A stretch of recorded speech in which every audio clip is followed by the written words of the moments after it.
This is our response to the Labour Women's Declaration meeting, which featured speakers Dame Diana Johnson MP, Councillor Nina Killen, Councillor Amina Ibrahim, Judith Green from Women's Place UK, Karen Ngala Smith, Paula Bolton from Lesbian Labour, and the writer Joan Smith.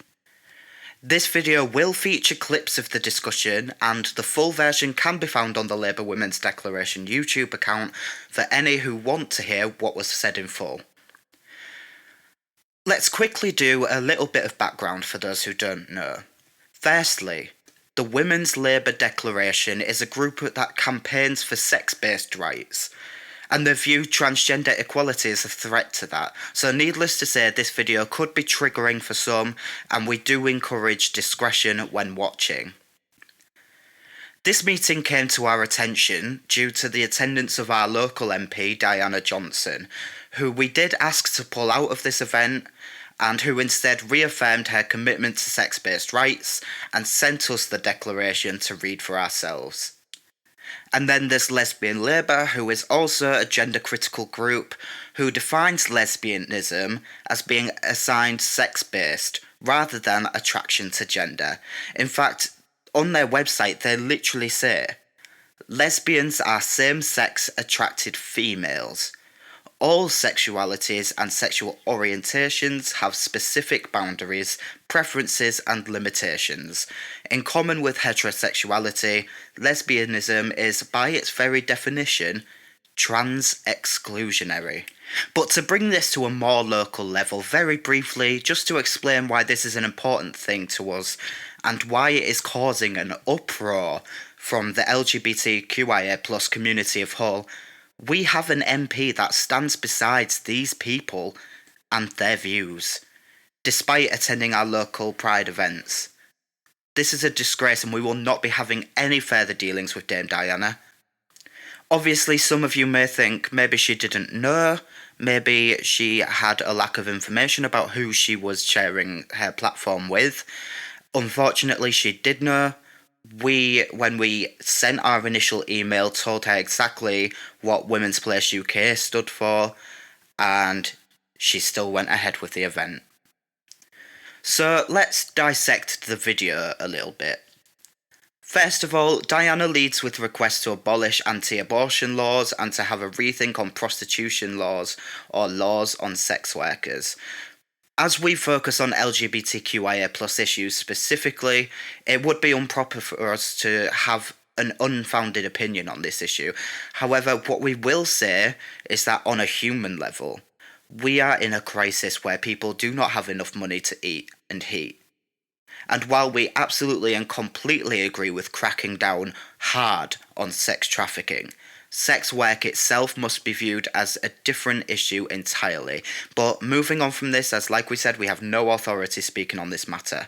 Our main issue with Diana here is that her attendance in the first place and her displays of agreement through the rest of the speaker's harmful monologues is damaging to our community. The chair now interjects with a few reminders about fire exits and rules surrounding photography, before announcing that there is a hashtag on Twitter for attendants to use. So let's have a look at some of the tweets made through this hashtag and see if this gives us any idea about what thoughts arise from listening to this panel. Never mind. I'm looking now, and the only tweets using the hashtag are from Women's Place UK, with a running commentary on the conference and reiterating that the venue is being kept secret, which is interesting coming from a group of speakers who repeatedly state they want open dialogue, but also haven't got a single trans or non-binary person on the panel, but hey-ho. Next we have Councillor Nina Killen, who discusses naming women in healthcare messaging and policy. She discusses J.K. Rowling. J.K. Rowling, famously in 2020, she could hold back no longer when she saw online an article titled "Creating a More Equal Post-COVID World for People Who Menstruate." And she tweeted, "People who menstruate, I'm sure we used to have a word for these people." She basically broke the internet with that tweet and has faced some some of the most awful abuse and harassment since then. Completely unacceptable, but unfortunately, it is what we face when we talk about these issues. It's firstly important to note that it is not just women who menstruate. Transgender men may menstruate, non-binary people may menstruate, some intersex people menstruate, some cisgender women don't menstruate. Periods are not a function exclusive to women. And we completely reject the notion that by using inclusive language you are excluding others. It's literally the whole point of being inclusive, to include everyone. We don't even have time to express why we reject the support or affirmation of J.K. Rowling's transphobic views. That is pretty self-explanatory at this point. In September last year, The Lancet, the medical journal, The Lancet, carried a front page that said, historically, the anatomy and physiology of bodies with vaginas have been neglected. Bodies with vaginas. Wow. It's dehumanising. Body parts should never be used to describe women. Surely trans men don't want to be described in this way either. We would encourage all that seek to debate LGBTQIA+ issues to not speak for the community or parts of the community, and instead actually invite a trans man to share his views. Another common phrase is to use the term birthing parent. But we're not birthing parents, we're mothers. Again, people who give birth are not exclusively women, and are not exclusively mothers. It may be a new concept to some, but a quick Google shows that trans men give birth and non-binary people give birth. Birthing parent is a good way to include all without excluding anyone. But you can always tell your healthcare professionals that you wish to be called the mother if they're using another term that you don't agree with. 1 in 10 women suffer from endometriosis. It's not 1 in 10 people. When we have studies where pregnant women are studied and the control group is women who are not pregnant, we're not studying pregnant people against people who are not pregnant, non-pregnant people. We're studying women. Do you do the studies? As far as I'm aware, medical information is a protected asset under law, so knowing exactly who took part or what their gender is very unlikely. And if it was only cisgender women in the study, that in itself is a problem, as not only cisgender women have vaginas. It shouldn't be the victim of inclusive language. As we previously said, using inclusive language victimises exactly nobody, and in fact opens doors for equality, and in this case, medical equality, which is a real issue at the moment. De-sex language does not exclude anyone, let alone trans men. First of all, women, girl and trans man are all gendered terms, not sex-based terms. And secondly, if you don't want to exclude trans men by de-sexing the language, you would be addressing them as female, which is harmful, risky and poses a threat to the person's well-being, especially if you look at the mental health side of things. You are addressing them in terms that they do not identify with. We have needs based on our biology, not because we feel feminine, not because we feel masculine or neither. We have needs because of our biological sex. So do trans men and women, non-binary people and intersex people. It actually excludes women and girls, and it excludes the trans men who don't realise they have a cervix or ovaries. Perhaps because they have English as a second language or some learning difficulties. We need to move on, or we'll be focusing on this particular speech for days, but we must say that the language used here is muddled and offers very little besides misinformation and misrepresentation.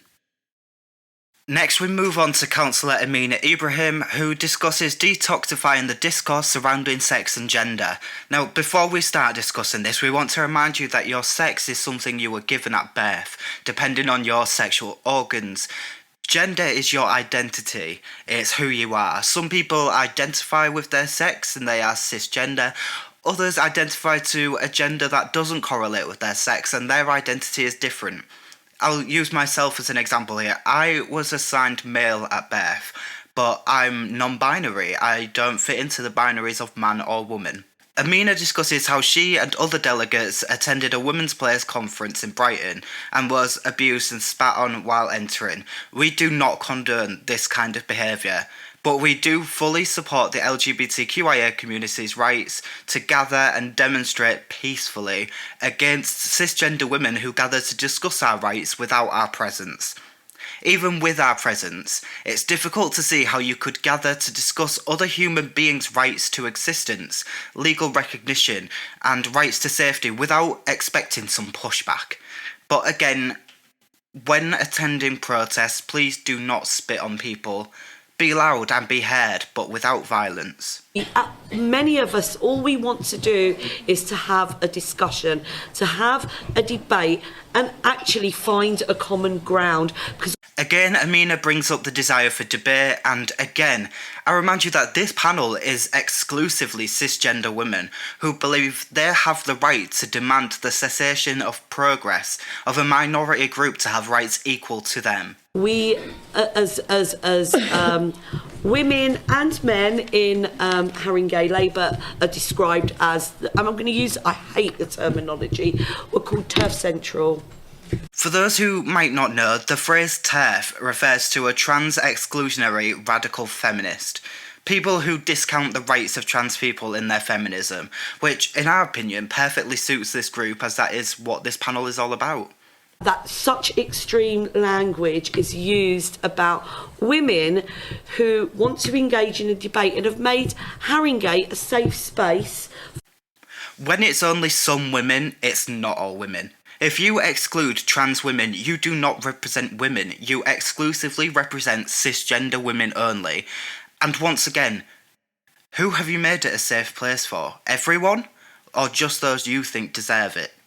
In 1986, and brought us to safety in the London Borough of Haringey because she faced years of domestic abuse. And I'm so angry that we are defined in those terms because Haringey was our safe place. We're deeply saddened to hear about Amina's difficult childhood, and we stand firmly against domestic abuse in all its forms. However, using your trauma to excuse causing other people trauma is no excuse at all. And to follow on, letting LGBTQIA plus people have equal rights does not put you at risk. It just doesn't. And we completely reject this ideology being spread around. It is absolutely the same language and phrases used to discriminate against gay men in the 80s and 90s. It shouldn't have been acceptable then, and it shouldn't be acceptable now. That does not mean that we can't find a common ground that makes everybody feel safe. Again, we as a community cannot feel safe while we are blocked from the protections you are afforded. I am very conscious of the length of this video already, and I am aware that the material is very triggering. It's triggering me just making this video, so I'm going to leave it here. I think you all get what the gist of this event was. It was trans-exclusionary radical feminists villainising trans people, while fictionalising and sensationalising the risks they allegedly pose to female sex-based rights. However, I really want to emphasise, please do not send abuse to these people. If you wish to contact them, discuss your story, your struggles, why we need equality for all, not just for some. Thank you for watching.